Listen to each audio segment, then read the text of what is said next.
So hello and welcome to Joel Drazner, who is a resilience coach and an editor and writer. And Joel, you're here to give us some tips on writing and editing. So it'd be really great just to hear a little bit really about what you feel are some of the key areas that writers maybe could benefit from learning about from you. These are the things that you absolutely must listen to, or you will never ever be successful in life. Just kidding. Some of the things that come to mind is I meet a lot of people who are suddenly writing books, and that's great. Especially great if it makes more work for editors. But I've started to reflect lately on what is the end in mind when one is writing a book. If somebody is setting out to do it because they feel they have to in order to X, Y, and Z, as I believe you say over there, they may want to take a look at that, because if you're writing because it's a means to get somewhere solely, then there may be an element of torture in that, on a par with self-dentistry. But if you're writing because you really want to write something, that's a really good place to start, So when you talk about really wanting to write something, there's a kind of distinction I'm hearing there between that desire to write and that almost like I should write, or there's a reason that I must write. For example, I must be an expert in my field. Yes. Yeah, I mean, I on the mere plane of marketing and putting yourself out there, yes, a book may have a certain amount of utilitarian value, perhaps. And I may be old school, not just because I mostly went to old schools, but I like to think that there's an end user to a book. There's somebody who's going to receive what you wrote and need to make heads or tails out of it. Now, I mean, if it's just a fancy, thicker, more wordy business card that they'll see your name on a cover and know that you've written something, if that has value to you, that's fine. But if you're going to expend the effort to get it out there, it'd be really neat if the person who receives it actually got something from the content of what you're putting out there. So for people then who are looking to write a book or who are writing a book, you're saying have a sense of who's going to read it and who's going to consume that information, and it's going to be useful. Who is that audience? Is that what you're saying? Yeah. And even in that way of positioning it, there. Look, I worked in advertising a long time back, and I recognize advertising, marketing sort of languaging. But I think it's even simpler. Just imagine a person reading this, one person who you would like to benefit from the content of what you're writing, and then find a way to enjoy the process of conveying what it is that you really wanted to convey to that person who's going to read it. Because people aren't going to be reading it in groups, largely. I mean, unless you're in some sort of weird corral where they just read self-development books or what have you out loud in groups. It's going to be a one-on-one experience between an individual and the words written on the page, and if you're writing because you're a coach or a teacher of this wonderful understanding, then it's just another form in which you're going to be being in connection in some way with a person who's hopefully going to get some of what you want to share. I really like that, because for me, when you say imagine just one person that you are writing this for, that immediately in my head makes it so much easier to think of just one person rather than trying to make it right for anybody or everybody that might come across it. Or a particular type of people that we're going to niche this to. I mean, that I'm not saying that that's wrong. I mean, that your wisdom as you're doing it may tell you to figure some of those factors. But if you're setting out to have a product that does X, Y, and Z,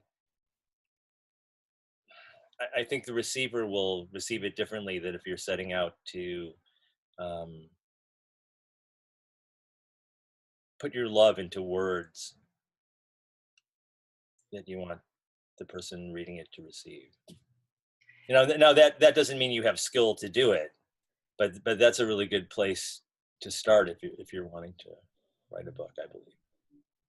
So there's a couple of things that I'm picking up as we've been talking. Is one, make sure it's something that you want to write, that it's and these are my words maybe, that you're drawn to write, that you want to express. So it's not something that you have to do and you must do. And the second thing I'm hearing is just almost quite simply think, like, who would benefit from reading this? Like, just think of one person that I'm actually speaking to or writing to that might find this useful. I can really see both of those things. Yeah, and that's helpful how you clarified them. And even in the first one that you said, I'm reluctant to make it into a doing, though.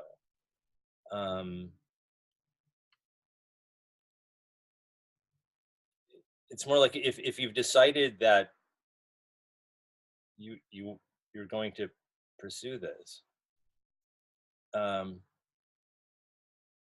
it would be helpful to know those things. It would also be helpful not to invest your psychological well-being over the course of writing the book in the end result of the book. Say a bit more about that. I mean, have you had experience maybe of writers that have gone down that route? Well, I've had experience in the past when I've tried to write things. So this is before I encountered this understanding of the mind called the three principles. I was trying to write, and I enjoy putting sentences together. I enjoy the ideas when they're flowing. But I was always stymied because I time traveled to the future, and it's so much stuff going on inside me that I could never finish anything that I was writing, even if I really loved it. I worried about, am I ending it correctly? I mean, and also I was writing fiction at the time, so there were different factors than a straight out ABC sort of informational book. You know, how would it be received? Is this as good as I can make it? Do I need to look at it one more time? Does this still need to fix? Does this add up to that? Is this consistent with the character? Is the teacher that I have a crush on going to like the chapter that I turn in next week? You know, endless things that kind of translated as, I'm not going to be fully okay unless all these criteria are met in this future result of the book. So the entire process was ridden with angst and all kinds of torture and suffering. And when that built up enough, a lot of times the writing wasn't flowing, or I just had to put it aside. I couldn't do it. But also when I reflect back on those periods, there were moments where I was just enjoying putting words on a page and rearranging them to my heart's content and not needing anything future to be there. So I would say to anybody starting out to want to write a book, especially if it's a book about this work, that there's nothing about the work of writing that is outside the system of how our life actually functions. So if you can find a way to really be content for the bulk of the process at whatever stage you're in, that's going to serve you well in writing your book. Again, it's not going to compensate for any lack of skill, but the experience is going to be much richer and much more enjoyable, and likely to translate into what the end user will pick up from you if you can write with some degree of skill. So what I'm hearing there, and I think that probably anybody that's attempted to write a book can really resonate with what you're saying there, which is going from those moments of maybe enjoyment and flow in writing to suddenly getting hooked up in your head about, oh my goodness, what happens when this gets to the end of it? What happens if it's published and people think it's awful? What if it is awful? It's almost like we get caught in a spiral of, what if my mum reads it and she thinks, my goodness, what's going on in your head? How dare I include that? Even though I changed the name and it's about a man in Nairobi, I could tell that's about me. Yeah, exactly. So I can really see all of that, and I really love this.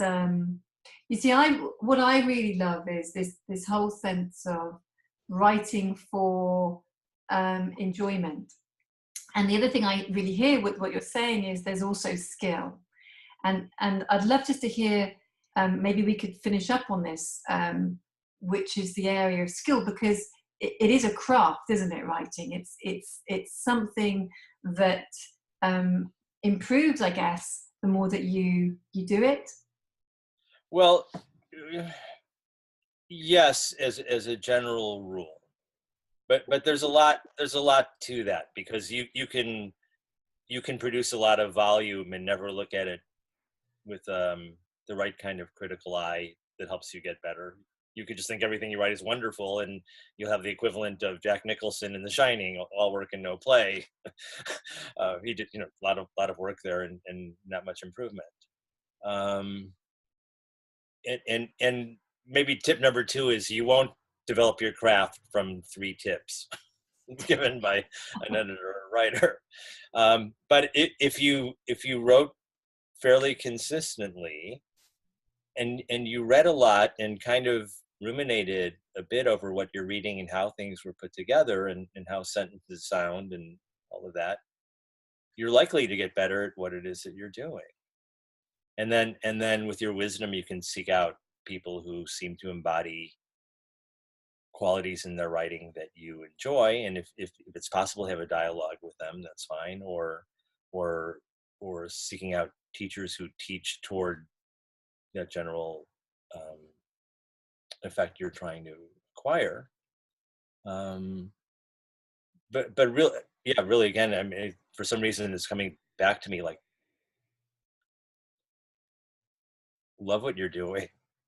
Just love what you're doing. If you were to set off to become a javelin thrower, you likely wouldn't be doing it as a means to an end. You'd be doing it because there's an appeal in that, and just the joy of doing it and approaching the craft of it, you would take something from it. Well, in a sense, this would be the same sort of thing. Yes, there may be career implications that will help you as you do it, but if you're doing it as in order to, it can be unfun.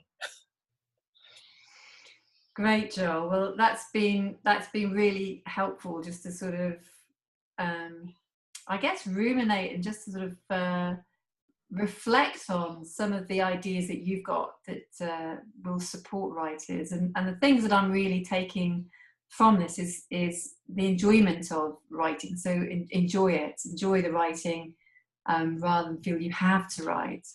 That real sense of developing that skill and reflecting on the skill of writing, and trying things out, and maybe speaking to other writers to see how they pull things together. Yeah, I mean, if you can enjoy your writing the way you might enjoy just getting up in the morning and making that first cup of tea or coffee, and the little things, you just being there with it and doing it. If you can find that quality in the process of writing,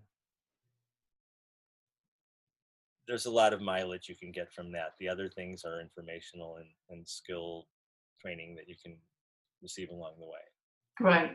And this whole idea as well of not getting too caught up in the future and sort of getting stuck in the present because of that. And the final bit, which I'm really taking away as well, is just imagine that you're writing to one person. Like think of that person that you're writing to, and have that in your head rather than maybe the whole world, and trying to create something that everybody in the world is going to enjoy. So Joel, it's been an absolute delight chatting with you today. Thank you so much for your time. I really appreciate the opportunity. It's been great talking with you as well. Thanks so much, Liz.